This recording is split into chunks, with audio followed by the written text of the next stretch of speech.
I'm going to talk about a Bluetooth knob attack.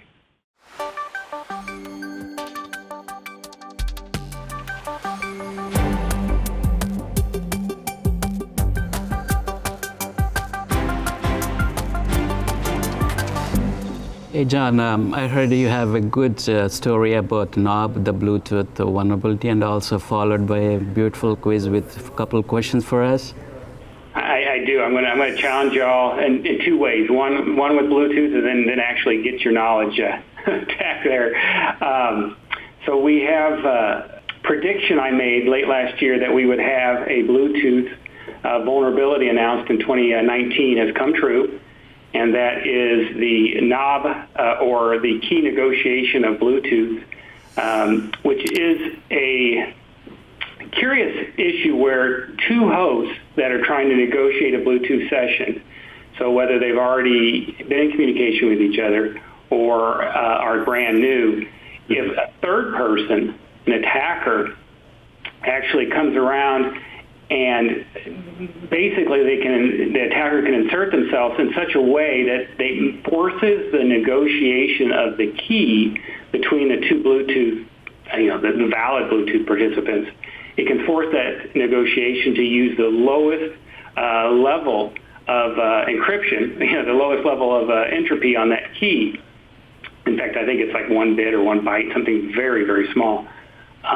Once you force that low-end negotiation, then I don't want to say trivial, but it makes it very much easier for the malicious actor to then decrypt any of that communication that happens between those two devices. Bluetooth, as we know, has a limited range, right? So it's not something that somebody can hit you from over the network. So it's not remote. So somebody actually physically has to be there and be there at the time of connection, right? So at the time that you're negotiating those keys, that person in the middle has to be there. So from that perspective, it's good that you have that sort of protection against this stuff, but it is something that you have to pay attention to. Let's say you and I, Manny, are going to try and share, do a Bluetooth pairing between our two devices. You're going to know that I'm pairing with you. You're going to, and I'm going to know you're pairing with me. So at least I know there's a pairing going on. It's not like totally, but that third person who's interfering or trying to intercept, you would not see them. No, they would be hidden from you. But they have to be like almost in line of sight with you, and I would think that you might be a little suspicious. Right. So you have to still initiate the pairing process, right, with this person obviously sitting in the middle, prepared to right, yeah. Well, I mean, they do say that we have shared in the past, have shared a key before, and we've had a Bluetooth pairing in the past. This could be renegotiated. I think it's a little less likely in that case, but it's still, you could renegotiate that key. And again, that third person might be able to intercept it. It's fairly unlikely. It's obviously not likely in a large setting, where you're going to impact dozens or thousands of people, because it is a proximity, variable there. There's a CVE for it, right? Correct. The CVE number is CVE 2019-9506.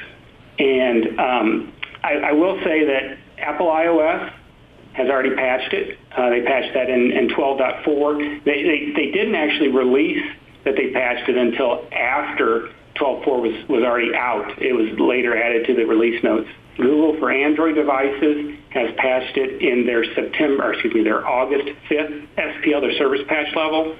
So it's 2019-0805.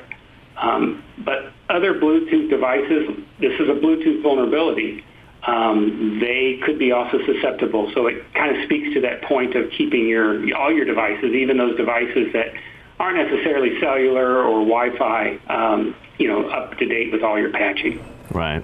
So this is, if you take an example of like me connecting up to my Bluetooth speaker, I don't necessarily have to be too worried about the communication between my phone and the Bluetooth speaker, because obviously there's nothing there that I'm worried about losing. So it doesn't go beyond that, right? I mean, it doesn't just the communication between the two devices.